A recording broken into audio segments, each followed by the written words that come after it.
Hello everyone and welcome back to another video. As you can see today, I'm just jumping right in and we are back in X-Plane Flight Simulator today. I didn't really know if I was going to have a video today on Monday, but I decided I'd do an X-Plane video today. So as you can see, I have Colorado right here on the map right now. And today we are going to be flying to a very special airport in Colorado, which is Telluride's airport right here. Now, Telluride Airport is a very extreme airport in Colorado, as I showed you, and it only has about a mile-long runway, and it is on a tabletop. So let's just go into the 737 here, and this probably wouldn't even be legal to fly a 737 here, but I've done it, and we'll fly some much bigger planes here a little bit later on, so we're just jumping right into the video today. So while it's loading in, make sure to click the like button and subscribe to my channel. So this here is actually Telluride Airport right here. As you can see, it has a pretty long runway, but it is, of course, a tabletop runway, which are very dangerous. As you can see, this is a complete drop-off there. And also on the other side, another drop-off. So the runway's not, the shortness of the runway isn't the biggest problem. It's more the tabletop, that is on the tabletop. And as you can see in Telluride, Colorado, there is like no flat space. So they had to just flatten the top of this little mountain right here to put the runway here. So why don't we just do a simple takeoff in our 737, basically ready for takeoff. So let's go.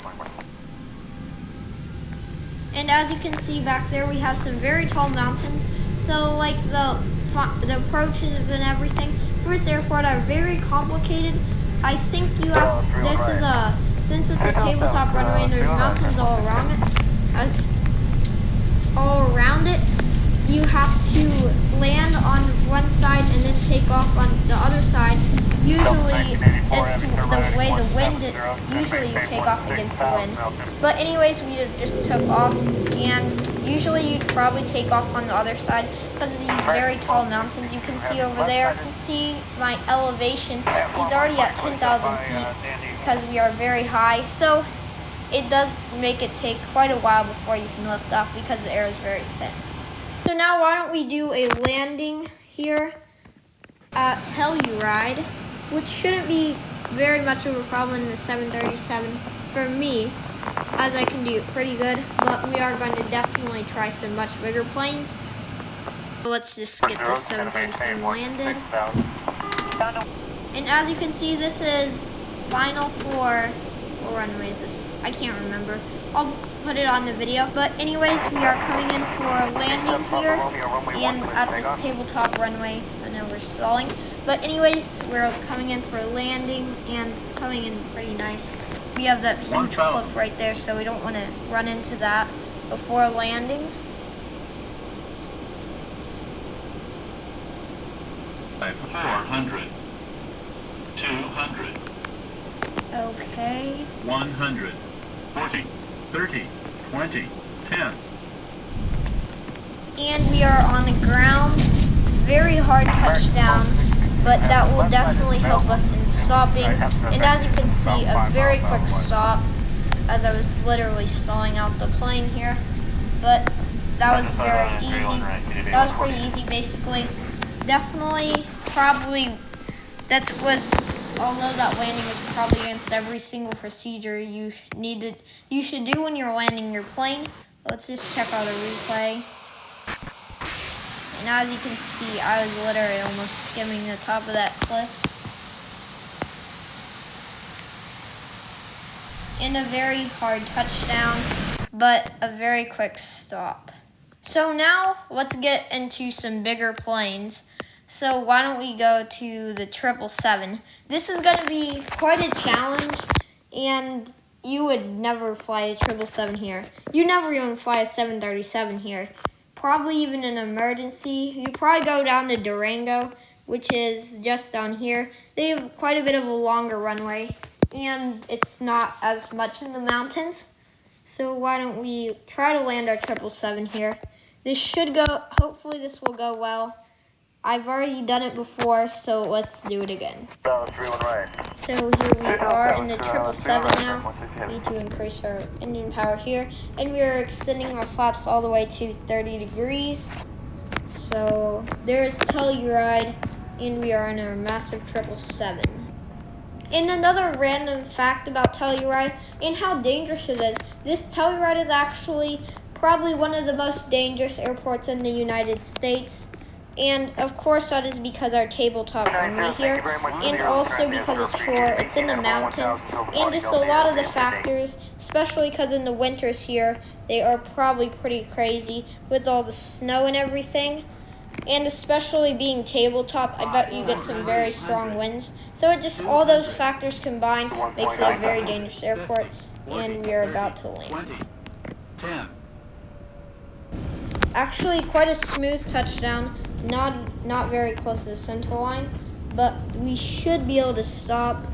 It is going to take a lot longer than the 737 though. And a pretty good stop. It did take pretty long, but we were able to stop in time, and the end of the runway is just down there. So the only really way we can make this very much bigger is go to the 747. Now, I actually haven't successfully landed the 747 here yet, so let's see if it is actually possible here in X-Plane Flight Simulator.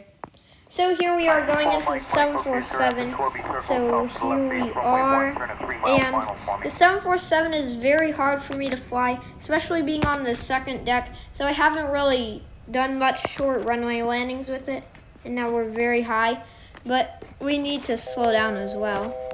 Extend our flaps.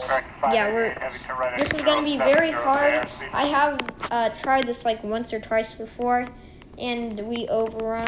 So let's see if we can do it this time. I don't really know if this will work yet. Oh no, our landing gear are out. That's not good. King 7 Papa Romeo, runway 1, clear to take off. 200, 150. Hopefully those landing gear are out and hit the ground very hard.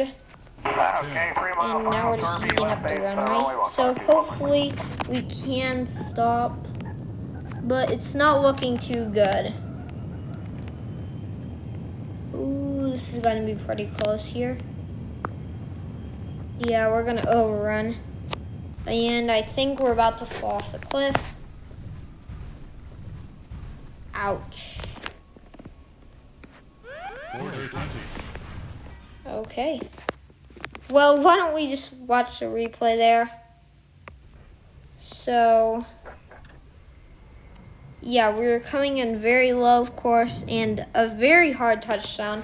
That was probably the reason, because we bounced and then we used up quite a bit of the runway before we got back down. So next time I need to make sure I don't touch down as hard. And yeah, basically we just overran. And then we went off the cliff, which is basically why these tabletop airports are extremely dangerous. And I'm in a huge plane, but this can happen to even small planes. The small planes that fly here, I think a few planes have actually overran this runway before. I don't really know if they flew up the cliff or not. Hopefully they didn't. But yeah, as you can see, this is what makes Telluride so dangerous. Ouch. Okay, so why don't we try this again, and hopefully we can stop this time. 9529 up to. Okay, so we are back in the 747 again.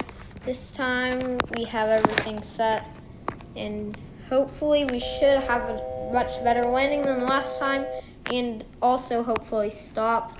I have a feeling I can do it. But we need to be going much slower, and we also need to touch down softer. Yeah, this is very tricky. Now we're stalling. But this should be helpful in the sense that we'll be able to land a little bit softer because we'll be able to pull up. Oh no. And we'll land really early because we are very low. Oh no. Okay, pretty soft touchdown there. And we are stopping. Looks like we should be able to stop by the end of the runway here. And this actually turned out pretty good. Yeah, we're slowing down. We're not going to overrun, most likely. So this is going to be very close. But it looks like we are going to stop. Yeah, there we go. So we're stopping right now. And probably shouldn't stop doing the thrust reversers there. But we stopped by the end of the runway, barely. And of course, you obviously shouldn't fly a 747 here, or a 737. Probably CRJ 200 is the biggest plane that is probably even legal to fly here. Maybe even a small, maybe even a bigger private jet. But that is basically it for this video. I hope you enjoyed. Make sure to click the like button and subscribe to my channel. Thank you for watching. Bye.